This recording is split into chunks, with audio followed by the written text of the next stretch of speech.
交通部已经同意国道客运新起价，因29年无起车钱的代替，即马嘛提案讲要起价，这试算出来车钱差不多上济会起到4成左右。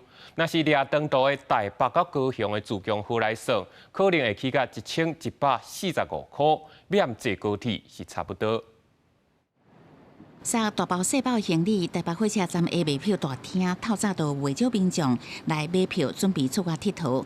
啊，不过20多年无起的票价，因为代替公司化了后，即马恐惊票价嘛爱对你调悬。好像有点多，时间会拖长啊，然后价格差不多。台铁它是那种区域性的，台南到高雄或者是嘉义到台南，我觉得可以考虑。对，但是不会考虑从台北坐到那个高雄这么远。以票价来说，它已经涨价了，然后时间要花那么久，还是以时间上的考虑为优先。进前代替公司依照立法院核准铁路运价的公式。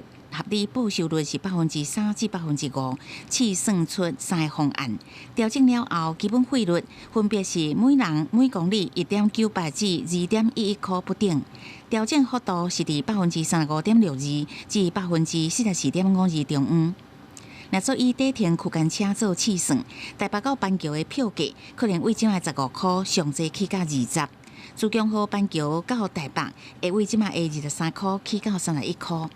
民众感受上深的也是以长途为主，台北到高雄坐自强号一届起超过300，票价可能为即马的843块，起到上济会到1145块。它的票价好像30年都没有调，所以真的是偏低了。他要去维持它的竞争力，啊，他要维持他公司的永续经营，这个财务收入等等的。所以我是觉得检讨票价、调整票价是，我觉得是应该的。